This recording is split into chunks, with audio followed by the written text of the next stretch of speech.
Good evening. Welcome to the second of our programmes celebrating the 55th anniversary of The Sky at Night. Well, we did it in two parts. Last month, you remember, I selected 55 of my favourite objects in the sky visible this month and asked viewers to look at them and make drawings or comments about them. And we had an amazing reception from all over the British Isles, Europe, even from America. And it really was fascinating to see how much people learnt from it. So with me are my usual guests, Chris Linsott, Pete Lawrence and Paul Abel. And welcome also to John Coleshaw, who looks more about me than I do myself. I like too. Very happy to do so. I don't know the difference. Well, there we are then. Let's go. And let's start with you, Chris. Sure. I think the really interesting thing was that people clearly had a lot of fun doing this. I certainly did. As you say, I found things that I'd never seen before. We had a lot of people showing their friends and family the sky, parents showing their kids the sky, kids showing their parents the sky more often than not. Yes. I think, and I was amazed by the variety of what people saw, and also by the few people who managed to see all 55. I certainly didn't get anywhere close, so I'm impressed with them, certainly. I have in my time. It's certainly not only 1 month. Sure. Yeah. This month was tricky, but John, why don't you guide us on our way? Where do we start? Well, the perfect starting point of the moon. Of course, yes. And many observations. Yeah. It's so many people's favourite object. But what was it about the moon that... I was showing it through a telescope, and I hadn't realised there were things like mountains and craters there. And as soon as I saw that, I realised this is something indifferent. Yeah, I got onto it. It really does draw you in, but even though it's a really easy thing to see in the night sky, it was actually starting to move out of the way at the beginning of April, and a number of people actually managed to get round that by seeing it during the daylight. Yeah, so Pete Glastonbury from Wiltshire, for example, he says easily visible in the daylight above houses in the east. There's a wonderful description of a lunar observation here from Philip Jennings of York, who's got a wonderful turn of phrase. It appeared very large and custard-coloured, rising over the dark Lakeland fells and surrounded by billowing pink cloud. It's like something Les Dawson would have written, that description. It's lovely. It's a great book title. The Custard-Coloured Moon. Custard-coloured moon. A romance. Yes, It's got that feel to it. Shall we move on to number 13? I'm looking for some. The Hyades. Ah, yes. In fact, we've got two, haven't we? We've got the Hyades at number 13 and the Pleiades at number 14. Yeah. So we've got the two beautiful open clusters in Taurus the Bull.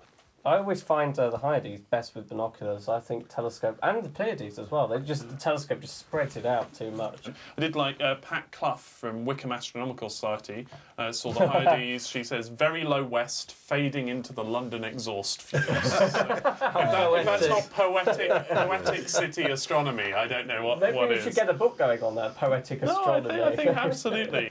Perfect binocular But object. how many stars can you see in the Pleiades with the naked eye? From here, I have counted, on a very good night, 15. That's That's very very good. I got one more than you, 16. And from your garden. Oh, but it may have been 70. I thought mine was 80. But the record is 19, my highest. It's very important to realise astronomy is not a competitive sport at this point. It is a little bit. But it is a good sign of your sky and your eyesight. But Pete and Paul, as our veteran observers, throughout April, despite the horrible weather, I know you were keeping video diaries. So let's take a look and see how you got on. So we're going to do the Moor Marathon tonight, Mitten, what do you reckon? I know, it is not looking promising, is it? Well, I'm here in my garden again now, and now I can see the moon rising up above the trees over there. And if I look at it very carefully, I can just about make out the tiny circular features, which is known as the Mare Crisium. Torrential rain, wind, gales, And wow. really chose a bad time to start the Moor Marathon. And then above Jupiter, the brilliant planet Venus. That's absolutely stunning. I do feel a bit guilty because we did have a brief clearing at the start of April, and I thought, I've got plenty of time, I'll do it later. But Polaris. That's item number 3. blowing a gale out there. La Superba, or to give it its proper name, Y. Canem Venaticorum. It's so cold as well. Messier 13, that's the great globular cluster in Hercules. Oh, why did I leave it so long? I'm really glad that I have now completed the Moor Marathon. Good night. Well, Pete, absolutely La Superba from you. Wonderful, wonderful. Paul, well, it's a marathon, not a sprint. Yeah. So the next object couldn't be more different. Oh, from the good Pioneers, lord, could it, John? yes. Oh, the International Space Station. It's a crowd pleaser. It is a crowd, crowd yes. pleaser, yes. I don't regard it as astronomy, but when you point out to people and say that there's human beings in that. It pushes through any kind of light pollution. It's not bothered It does. It does, by it's Yeah, so bright, exactly. and incredibly Yes. bright. I liked the comment from David Wynnum in Newcastle, who says, "My father lives 6 miles away from me, watches the predicted time of the ISS fly past as well, and from his garden and I from my flat window, we await for the ISS to appear in the night sky." And it's that social thing, right, Yes. of realising Yes. it's passing overhead, that I really like. So at number 21 then, 55 Cancri. Yes. this Not is- much to see here. No, as you said earlier, Chris, this is the theorist's object. Yeah, this isn't is it? an object to think about because I think it's the brightest star, apart from the sun, of course, that we know has planets Yeah. going around Right. it. And we've detected signs of 5 planets, the smallest of them about a tenth of the mass of Jupiter, orbiting this world. And I still get a huge kick out of looking at a star in the sky and knowing that it has a solar system. I particularly like the comment by Chris Pierce. This is quite nice, Patrick. He says, "Fairly ordinary start till I learned the fact that it has 5 orbiting planets. I wonder if someone on those planets has a more marathon to do and is looking at our sun with invisible planets thinking the same thing." I think that's quite lovely. I quite agree. Yeah, well, if they didn't send in their forms though, so They've got yeah, a we lot- haven't they've- heard Well, from they're them. maybe en route. Right. Well, now, Patrick, we have a chance to speak to some of the participants of the Moore Marathon, actually, on the telephone. And first, we're going to go to Fareham, and we're joined by Graham and Kaylee Walker, father and daughter. Hi there to you. Oh, hi there. Yeah, Hello there. Oh, you're both there. How many did you get? 16. 16, that's pretty good. That's more than some of the Sky at Night team, I have to say. So you're doing rather well. Kaylee, which were your favourite objects? The double star and the moon. I think that's quite cool. Yeah. Because I saw the craters. It's amazing. Nice to have heard you. After all, I was 7 when I started, which was 83 years ago. Thank you. Bye for now. Thanks, Well done. guys. Now, another Moore Marathon observer on the telephone now. Sarah Dunwood, you're in Warrington, right? That's correct, yes. OK, how did you get on with the weather and other factors with the Moore Marathon? The weather was absolutely shocking. I think I've actually managed 5 nights outside out of the month so far. Well, Paul Abel can certainly relate to that. I can. Hello, Sarah. How are you doing, my dear? You all right? I'm good, thank you, yes. Oh, I can share your empathy with the weather. I managed to get 5 objects out of the whole month. It was absolutely appalling. What were the objects you got? I got about 37 of them, I think. Well, that's all Oh, right. that's good. So, and I thought 37 was dreadful, but 5 really is bad, isn't it? Thank you for that. I'm so sorry. No, it's fine. I love being abused on national television. What was your favourite object out of the lot? Was getting the moon, because it's the first time that I've imaged it through the telescope as well as I've done. Nice to have heard you. And you, thank you, Patrick. Excellent. Well, let's move on to the binocular objects. So number 26, the coat hanger cluster. But it's not a cluster. It's not a cluster. It's actually, this is another asterism. And it's called that because, amazingly, it looks like a coat hanger, an upside-down coat hanger when you look at it through binoculars. You can see it with a naked eye as Yeah, well. Martin Campbell incredibly. from Northern Ireland agrees with you. It does look like a coat hanger. It's exactly like a coat hanger, but those stars are not, they were not formed together. It's just a chance alignment. Another example is, of course, the double cluster. Chris Pierce actually says, nice cluster, very low in the sky, but lost slightly due to neighbours' outside lights. Turn those lights off. Chris, go around and tell them to turn them off. That's a moment when you'd need Patrick's kind of sense of humour. The neighbour's lights are on and there's nothing we can do about it. Or maybe there is. So why don't we come back closer to home for the next object? Yes. One of your favourite lunar craters, Patrick, Tycho. Tycho Brahe, Tycho Brahe, it should be. You know, one of the brightest craters on the moon. With the rays. I like Tycho because if you imagine the moon as a beach ball. I think Tycho would be the air valve. It would be. You could write a book on this, alternative astronomical interpretations. But the moon is a beach ball and Tycho is where the air goes in. No idea who you're being there. No. The next object on the Moor Marathon list is it's one of my favourite because of the name. And this is La Superba, or Vicanum venaticorum. La Superba. But the reason it's called this isn't anything to do with the colour at all. So when they started taking spectra of the stars in the 19th century, splitting the light up into its constituent parts and looking for the signatures of elements, there was this ridiculously unusual spectrum. They saw the signature of carbon in the atmosphere of the star. Right. And so it's called La Superba because of what it looks like, not through an eyepiece, but through a spectroscope. I've got an image now of these spectroscopists. An Italian spectroscopist looking at the spectrum and going, La Superba! That's precisely how it was, and the name stuck. Had it been discovered in Luton, it might have been called the Very Nice. Patrick, at this point in the marathon, I'm going to take a sit down and a bit of a rest, because some people have been doing the Moor Marathon in groups, and John went along to the Hampshire Astronomical group to see what they were doing.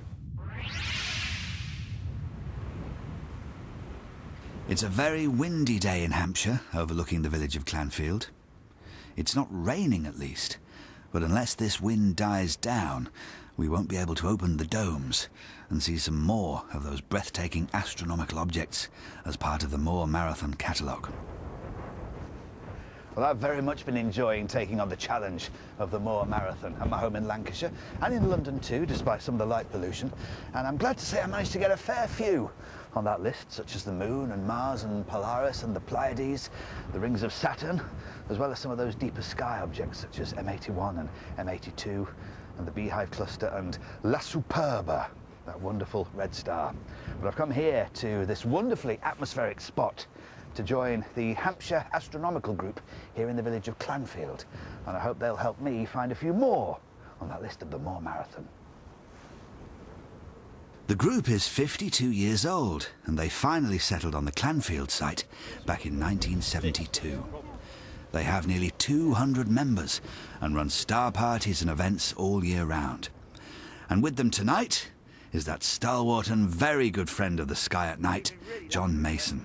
And John's been relishing playing his part in the Moor Marathon. Right, let's go. Mind your head. Wow, this is majestic, isn't it? Fantastic telescope. Look at that. Beautiful dome. This is a 24-inch Newtonian reflector. What I like about the Moor Marathon is that you've got objects in there where you don't need a telescope like this to get involved. Yes. You can just use the number one eyeball. And the great thing is you've got objects that everybody can look at, and then you've got some really lovely objects that you need a big telescope for and are more taxing and more difficult. But actually seeing the real thing is so important. The group have gathered outside now to look at the magnificent sight of the Moon and Venus together. But I want to tick off the belt of Venus, which is the shadow of the Earth in space. It's a Moor Marathon object which, so far, has eluded me. To see the belt of Venus, you need it to be clear where the sun's just gone down, and you also need it, most importantly, to be clear towards the east. Now, unfortunately, it's completely cloudy over there. If it wasn't cloudy, what we would see is the Earth's shadow would be below, and then we'd see this pink belt blending into the sky above. And that pink belt is the belt of Venus. And we don't really know why it's called the belt of Venus. It's got nothing to do with the planet Venus at all. But the pink colour is basically backscattered light from the setting sun. Well, still no luck with the belt of Venus. We'll just have to try again another time. The skies are darkening very nicely, but the wind is still howling around us. But that's not putting off the observers. I've ticked a few off with the Moon, Venus and the Monochrysium, which are all on the list. Wonderful. Yeah, Any it's more good. that you're hoping to aim for as the night goes on and more objects begin to rise? If we get the telescopes open, then I'd like to do M51 if possible, the Whirlpool Galaxy. Iapetus. Iapetus, the Moon Iapetus around Saturn. I don't think that's possible, personally, actually, but it's on the list, so I'm going to have a go. I'd like to see the Sombrero Galaxy. I've never seen that. Oh, that'd be good. But we'll have to wait till it's darker, obviously. Yes, yeah, it is. It's good. Now then, hi there, Pat and Hello there, Janet. hello. Now, you've got that wonderful image of Venus in the scope Yes, there. yeah. Isn't that something? That's absolutely wonderful. Yeah. And so, what has your Moor Marathon campaign been like? Oh, very, very interesting. Found some things I didn't know about. Oh, really? So What were I've they? learnt the Belt of Venus, for one. Yes. And the Cheshire Cat, Oh, yes. which I'd not heard of as an asterism. Yes, an asterism. Yes. And so, what are you looking for tonight? Any on your list? Well, I've to really track enjoyed down? looking at the moon. I love observing the moon. Yes. And so the craters of Tycho, Clavius that were on the marathon we've seen, and lovely view tonight. Well, we managed to see some good things tonight. The wind, though, has been unforgiving, so we missed out on the galaxies, I'm afraid. But it's been great fun to share the Moor Marathon quest with fellow astronomers. Yes, you can never tire of the moon. Well, John, you certainly look like you were having fun there and got some clear skies as well, which is no mean feat. Some clouds, but enough clarity to work with, and they were a great team there, a really great team. Excellent. Well, with that determined spirit, let's press on to our telescopic objects. Let me whisk you right out to the outer universe again. Hold on to your seat, Pete. We're out to the Whirlpool Galaxy. Oh, yes. This is a glorious picture right behind you, and M51, but it's actually surprisingly difficult to find because it's face on and thus faded out. But we had Steve Elliott, surprisingly given its popularity. I hadn't seen this before. We have Jeff Stevens saying, the second observation that captured my attention was the Whirlpool Galaxy, something I'd attempted to observe before but with no success, and he succeeded. Dave Moulton from North Wales, from Flintshire, said face on, perfectly placed, but you need plenty of aperture to see the details. Terry Hooper from Fleet sums it up for me. Beautiful. Beautiful. Yeah. Beautiful. It has been One word, beautiful. Well, reaching number 49, we're into the last mile of this Moor Marathon, and we haven't hit the wall, and we're not going to, as we reach Syrtis Major on Mars. What does it look like in a modern telescope? V-shaped shaded region on the planet. To be perfectly honest, if you use a really low power, you're not going to like this, but to me, it looks like a pair of wide fronts. Right. It does. It has that appearance on the planet. So number 49 then, that's Syrtis Major. That takes us into the 50s now, and it's Messier 81 and 82. Quite magnificent. Fabulous pair of galaxies. It's just absolutely stunning. I rather like Rebecca Taylor's Yeah, I front like that one. Chichester. Looks like a couple of smudges. Brilliant. 2 for 1. We're on to the final one. Push on, we can do this. Yeah, we can. We do can. this. We've now got the crowd cheering us on. The Albirio is the first object I ever saw in a telescope. Was it? It was. It's at the base of Cygnus, a beautiful double star. It was the last object in my original 55. Really? What colours do you see it as? Because there's all these romantic descriptions of it. Albirio. Primary, golden yellow. Secondary, emerald green. Emerald green. There's nothing like There's it. a great description here from Keith Moore in Doncaster, and he says, Albirio, the first time I saw it, was like Saturn all over again. Amazing. And I think that's fabulous. I know exactly how he feels. Well, I've enjoyed going through that. I enjoyed observing, and we should say congratulations to everyone who took part, but especially to the 3 people, sorry Pete, I'm not including you, the 3 people who saw all 55. So that's Lee Osborne in Spain, Steve Elliott in Farnborough, and Wayne Young in Thatcham. So well done to those 3 and to everyone. Absolute bravo. I think everyone who did it learned something. I most certainly did. I've been looking at the sky now for very nearly 90 years, and still I find things I didn't know, and I found some more this tonight. So thank you all for your patience, your endurance, and your enthusiasm. And when I come back next month, we'll be talking about the 2 large